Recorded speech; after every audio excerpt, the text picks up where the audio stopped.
Faut-il se spécialiser en tant qu'indépendant? C'est la question à laquelle je vais répondre dans cette vidéo. Si tu es freelance, coach, consultant, tu es un peu perdu par rapport à ça parce que tu entends différents sons de cloche, tu sais pas du tout s'il faut se spécialiser, s'il faut rester généraliste ou quoi. Je vais mettre les choses au clair dans cette vidéo, tu vas voir à la fin de la vidéo, ce sera parfaitement clair pour toi, tu comprendras exactement ce qu'il faut faire. Juste avant d'aborder ce sujet, je t'invite à mettre un gros pouce sous la vidéo pour me soutenir, abonne-toi aussi à la chaîne si c'est pas déjà fait, j'ai plein de vidéos qui devraient te plaire.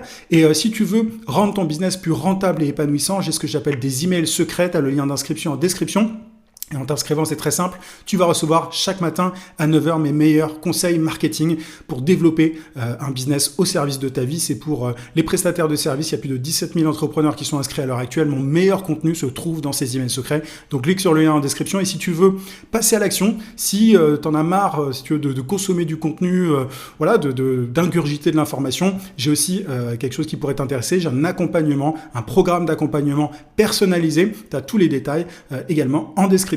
Ceci étant dit, quel est, si tu veux, le discours qu'on peut entendre, les discours qu'on peut entendre sur Internet par rapport à la spécialisation? C'est assez simple. D'un côté, tu as l'école « spécialise-toi, sinon t'es mort ». Spécialise-toi, il faut absolument que tu te spécialises en tant que freelance, en tant que coach. Tu peux pas proposer tout et n'importe quoi. Tu peux pas être ce qu'on appelle un généraliste. Tu peux pas t'adresser à tout le monde, t'adapter aux besoins des gens, parce que sinon on va considérer que t'es bon dans rien, t'es moyen dans tout. Bref, ça c'est un discours qui est extrêmement courant, c'est peut-être quelque chose que tu as déjà entendu. Et de l'autre côté, donc ça c'est souvent c'est un certain petit profil si tu veux de consultants qui te dit ça, et plutôt des gens qui ont mon profil d'ailleurs. Et d'un autre côté, tu as des personnes qui vont te dire tu es ta propre niche. T'as pas besoin de te nicher, de te spécialiser. Les niches, c'est pour les chiens. J'ai déjà entendu ça, ça m'a fait marrer. Donc il y a un peu ce côté, voilà, tu es plus qu'une spécialisation. Tu peux pas juste t'enfermer là-dedans. Dans une spécialisation, ça va te brider, tu vas être déprimé, enfin ça va pas t'éclater de parler que d'un sujet, etc. T'as vraiment ces deux sons de cloche. Et la conséquence par rapport à ça, elle est assez simple. Les indépendants sont perdus, les prestataires de services sont perdus. Moi, j'ai beaucoup de gens qui me disent qu'ils sont complètement paumés par rapport à ce discours. Il y en a derrière, tu vois, qui, en fait, vu qu'ils hésitent, vu qu'ils sont pas assurés vraiment de leur choix, enfin sûrs d'eux, tout simplement, ils vont avoir du mal à se spécialiser. Ils vont chercher une spécialisation, mais ils vont se dire ouais, est-ce que ça c'est pertinent, est-ce que c'est assez spécialisé, bref, donc t'as des gens qui sont un peu entre les deux, et t'en as d'autres qui au contraire vont se dire voilà, moi je suis ma propre niche, je vais créer du contenu sur ce qui me passe par la tête. Donc un jour ils vont parler de business, le deuxième jour ils vont parler de philosophie, le troisième jour de ce qu'ils ont mangé le soir, enfin bref, c'est la veille le soir, bref c'est un peu n'importe quoi, tu vois. Donc t'as ces deux cas extrêmes, t'as des personnes qui se spécialisent mais ils savent pas vraiment si c'est à un bon degré, tu vois, s'ils sont assez spécialisés, si c'est la bonne niche, etc. Et de l'autre t'en as qui disent non. Moi, la spécialisation, c'est pas pour moi. Je suis pas un chien. Je veux pas de niche. Et du coup, ils postent absolument n'importe quoi. Enfin, tout et n'importe quoi, si tu veux. Et bref, les conséquences dans les deux cas sont pas dingues. La vérité, je vais te dire ce qui est pour moi la vérité. En réalité, il faut distinguer deux choses.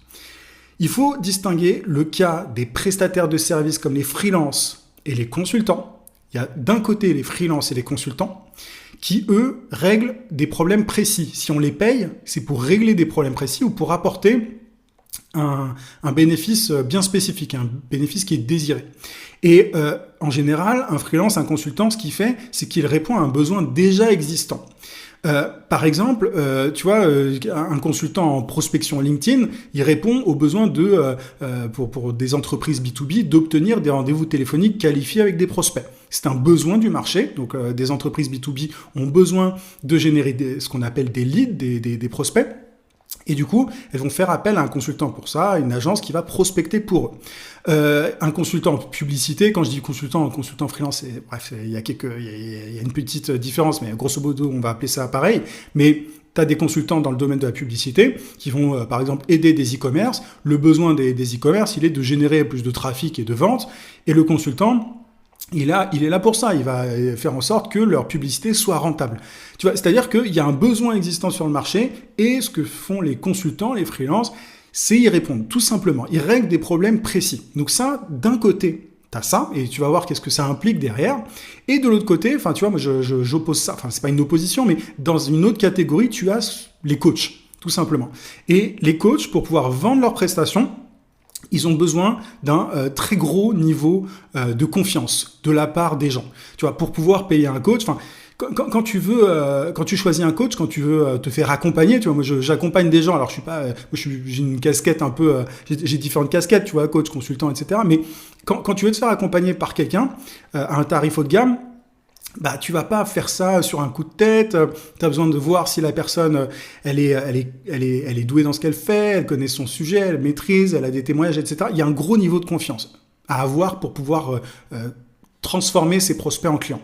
Donc tu vois, tu as deux cas assez différents. Les freelances et les consultants d'un côté qui répondent à un besoin, et même si voilà, dans certains cas tu peux créer la demande, pas créer le besoin. Je vais pas rentrer dans ces détails-là, mais tu peux démontrer à une entreprise, par exemple, que ta solution, c'est la meilleure pour obtenir tel résultat, mais c'est un résultat qui est désiré.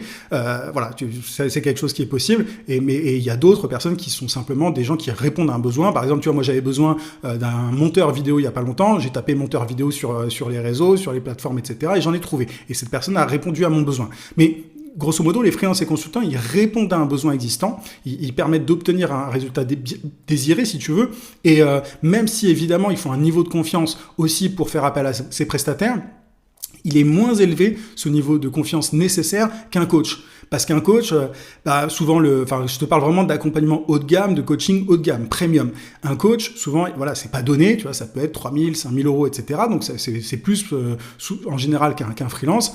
Et il faut, vraiment avoir confiance dans sa méthodologie, dans son approche, parce que ça va avoir un gros impact sur les résultats. Alors qu'un monteur vidéo, alors même si tu as plein de monteurs vidéo, des graphistes, etc., qui sont plus ou moins doués, voilà, la marge d'erreur, elle est un peu moins grande, elle est un peu plus grande justement. Enfin, c'est-à-dire que voilà, la différence entre eux, si tu veux, n'est pas énorme en général. Attention, il y a des superstars dans leur domaine, qu'on soit bien clair. Mais je suis obligé de simplifier un petit peu. Mais vraiment, tu as d'un côté les freelances et consultants et de l'autre les coachs. Et qu'est-ce que ça implique? C'est assez simple. Comme les freelances et consultants règlent des problèmes bien spécifiques, ils doivent démontrer qu'ils sont compétents pour résoudre ce problème.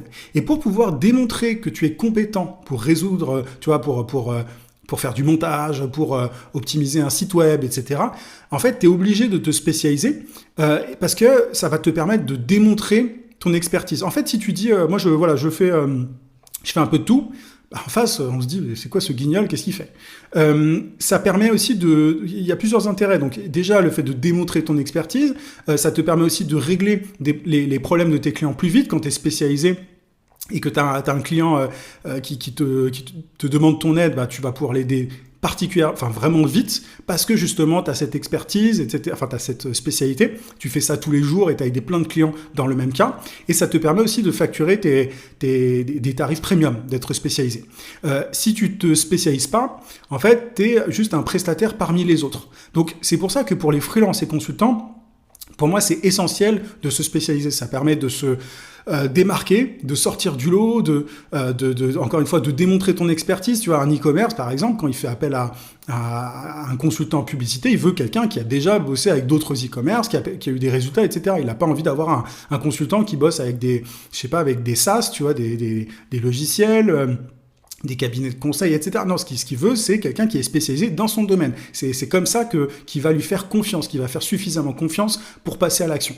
Donc, tu vois, il y a plein d'intérêts quand tu es freelance ou consultant de te spécialiser. Alors après, si tu veux, tu peux être un peu plus généraliste, créer une agence, tu vois, mais au départ, en tout cas, et si tu veux rester indépendant, le mieux, c'est d'être spécialisé.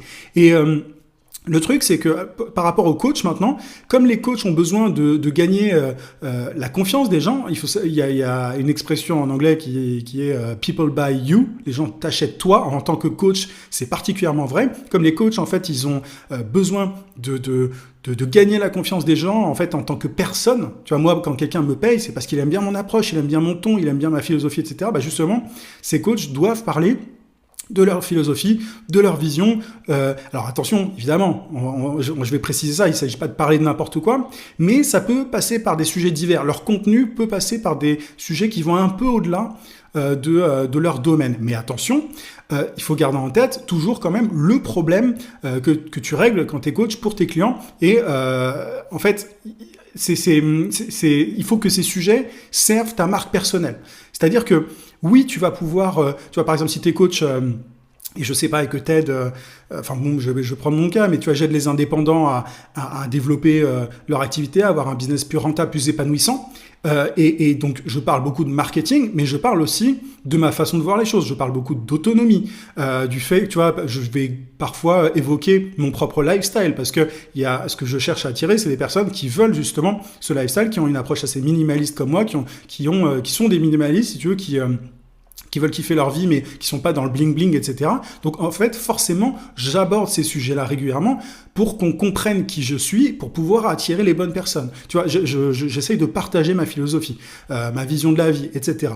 Toujours, par contre, en gardant en tête le problème que j'aurais, qui est de rendre son business plus rentable et épanouissant. Je cherche à faire en sorte que voilà, on comprenne que j'incarne ça, et l'idée c'est ensuite comme ça que d'attirer les bonnes personnes tout simplement, et faire en sorte que les gens me fassent confiance et se disent ok, il maîtrise son sujet, j'aimerais bien j'aime bien sa philosophie, j'aime bien ce qu'il prône, etc. J'ai envie de me faire accompagner par lui. Donc tu vois que c'est assez...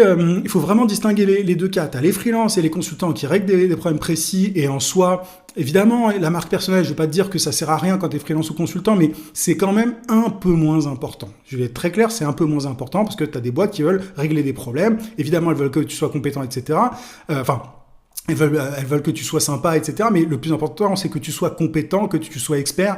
Et du coup, il faut que tu te spécialises. Et du côté des coachs, il faut aller un peu au-delà. Donc, il faut avoir quand même réglé un problème précis, mais tu peux parler de sujets un peu extérieurs à ta niche, toujours en gardant en tête le fait que ça doit servir, si tu veux, ta marque personnelle, ton marketing. Donc, tu vois un petit peu la subtilité. Je sais que c'est pas forcément ultra évident, mais c'est vraiment comme ça moi que je vois les choses, et que c'est ce que j'ai analysé, si tu veux, c'est un peu la conclusion que je tire après toutes ces années à accompagner des gens. Et il y a un cas à part, c'est le modèle de l'influenceur.